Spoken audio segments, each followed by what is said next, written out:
कल कंपनी के समापन की और समापन के तरीकों पर मैं बात कर रहा था और मैंने आपको ये बताया था कि कंपनी अधिनियम 1956 के अंदर जो है वो 3 तरीके थे समापन के। उसकी जगह कंपनी अधिनियम 2013 के अंदर जो है वो 2 तरीके अंतिम रूप में रखे गए।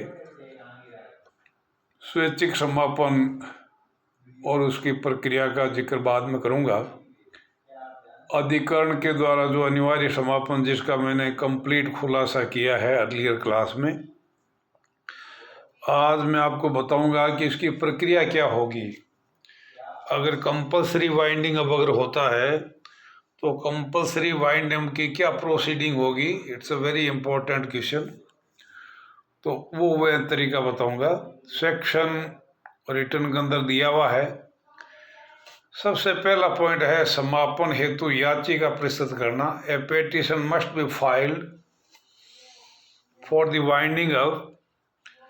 सबसे पहले ये प्रक्रिया वहाँ से प्रारंभ होगी जब कोई भी बेनिफिशरीज या कंपनी से जिसका सर्वान हित हो वो व्यक्ति ट्रिब्यूनल को, राष्ट्रीय न्यायाधिकरण को याचिका दायर करेगा अधिकरण के पास में। अब याचिका जो है वो किसी भी व्यक्ति के द्वारा प्रस्तुत की जा सकती है। स्पेशल रिजोल्यूशन पास करके कंपनी द्वारा भी वाइंडिंग अप के लिए याचिका की जा सकती है, या लेनदार के द्वारा, कंट्रीब्यूटरी के द्वारा, रजिस्ट्रार के द्वारा या गवर्नमेंट के द्वारा, किसी जिसका हित प्रभावित हो रहा हो वो न्यायाधिकरण को अनिवार्य समापन हेतु सेक्शन 272 के तहत जो है वो याचिका प्रस्तुत कर सकता है।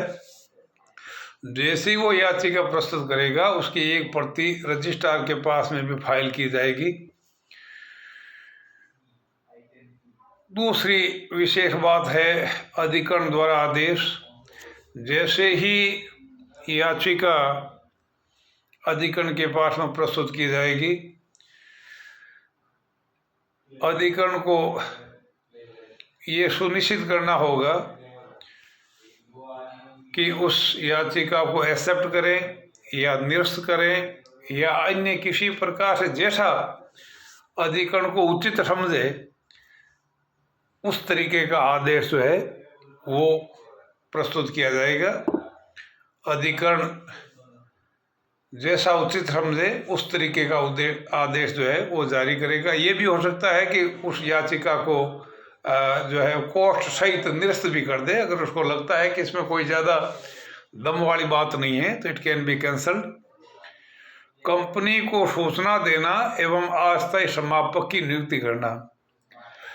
कंपनी को अपना पक्ष प्रस्तुत करने का उचित अवसर भी जो है इस प्रक्रिया के तहत प्रदान किया जाएगा। यदि कंपनी के अलावा कोई अन्य पक्षकार ने याचिका अगर प्रस्तुत की है तो ऐसी स्थिति में न्यायाधिकरण कंपनी को भी जो है वो सूचना दी जाएगी। कंपनी को जो है अपना पक्ष प्रस्तुत करने के लिए जो है भी उनको सूचना दी जाएगी। और यदि न्यायाधिकरण को ये लगे कि भाई जो है वो कंपनी को पक्ष प्रस्तुत करने की आवश्यकता नहीं है तो ऐसी स्थिति के अंदर कोई आवश्यक भी नहीं है। और इसके साथ साथ में यदि न्यायाधिकरण चाहे तो अस्थायी समापक की नियुक्ति भी की जा सकती है जब तक कि कोई अंतिम फैसला नहीं ले लिया जाता। कंपनी को निर्देश देना। मैंने आपको बताया कि यदि कंपनी के अलावा किसी अन्य पक्षकार ने समापन हेतु याचिका दायर की है तो अधिकरण अगले 30 दिनों में या उसकी बढ़ाई हुई तिथि के अंदर कंपनी को ये निर्देश देगा कि आप जो भी अपनी बात रखना चाहें, it is either with in 30 days, और यदि न्यायाधिकरण चाहें तो वो 30 दिन आगे की अवधि बढ़ा भी सकता है।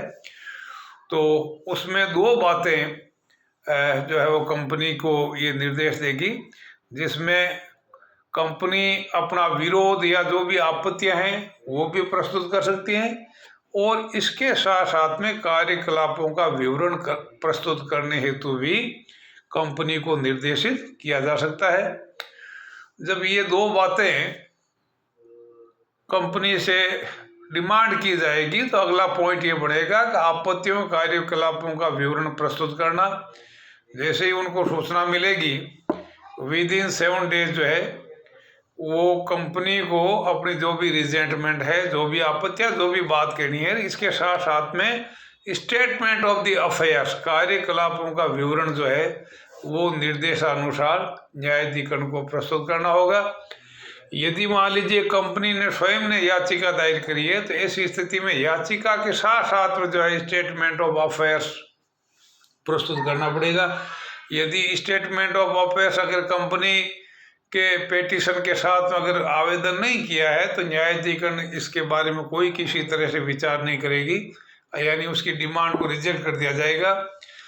कंपनी के समापक या निस्तारक की नियुक्ति, जब न्यायाधिकरण को ये लग गया कि भाई जो है कंपनी का समापन का जो है करना ही मात्र एक विकल्प है, तो ऐसी स्थिति में ये जो है अपने जो है समापक की नियुक्ति, जो एक लिस्ट होती है लिक्विडेटर्स की केंद्रीय सरकार के पास में, उनमें से किसी भी व्यक्ति को जो है वो निस्तारक के रूप में नियुक्ति का आदेश जारी करेगी।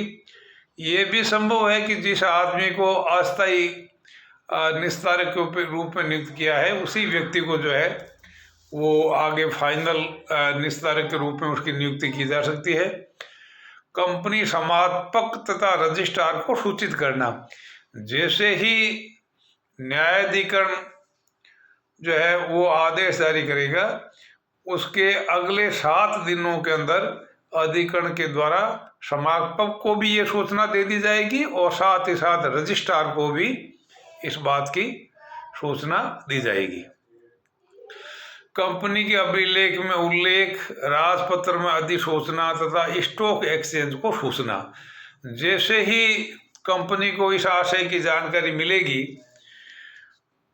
उसी समय जो निस्तारक की नियुक्ति होगी और जो रजिस्ट्रार को सूचना दी जाएगी, तो रजिस्ट्रार क्या करेगा कि ये राजपत्र में भी इस वाइंडिंग अप की जो अधिसूचना है उसकी सूचना दी जाएगी। यदि कंपनी लिस्टेड है, स्कंद विनिमय केंद्रों के अंदर सूचीबद्ध है, तो ऐसी स्थिति के अंदर स्टॉक एक्सचेंज को भी जो है वो सूचना दी जाएगी। ये सूचना रजिस्ट्रार को प्राप्त होने के अगले 7 दिनों के अंदर जो है ये सूचना देनी होगी। And again I am repeat, it is the duty of registrar. इसके साथ साथ में लिक्विडेटर जो है, नहीं सॉरी, जो न्यायाधिकरण है वो एक निस्तारक समिति, लिक्विडेटर कमेटी भी नियुक्त कर सकती है और ये आदेश के अगले 3 सप्ताह में निस्तारक द्वारा अधिकरण से समापन समिति के गठन की मांग की जाएगी जो संचालन की कार्रवाई में सहयोग प्रदान करेगी।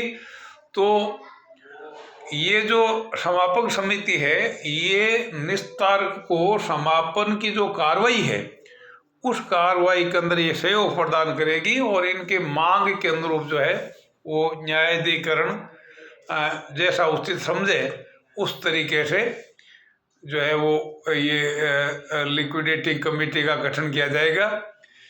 इसी के साथ साथ में परामर्शदात्री समिति की नियुक्ति, यदि अधिकरण को ये लगे कि भाई इसके साथ साथ में ये ऊपर वाली जो कमेटी है लिक्विडेटर कमेटी, इसके साथ साथ में एडवाइजरी कमेटी भी जरूरी है, तो सेक्शन 287 के तहत जो है वो परामर्शदात्री समिति का भी गठन कर सकती है जो समय समय पर निस्तारक को सलाह देने एवं जो न्यायाधिकरण निर्देशित करेगा उन मामलों में रिपोर्ट देने के लिए उत्तरदायी होगी। तो ये परामर्शदात्री समिति जिसका गठन सेक्शन 287 के तहत हुआ है और इसके साथ साथ में समापन समिति जिसका गठन 277 सब सेक्शन 4 के तहत हुआ है, ये दोनों समितियां जो है वो बहुत ही महत्वपूर्ण समिति है और ये समापक को आवश्यकता अनुसार जो है ये परामर्श देती रहेगी। इसके साथ साथ में जैसा न्यायाधिकरण इनको निर्देश देगा, उसके अकॉर्डिंगली ये अपने कार्यक्रम को निष्पादित करेगी। समापक द्वारा मासिक रिपोर्ट प्रस्तुत करना।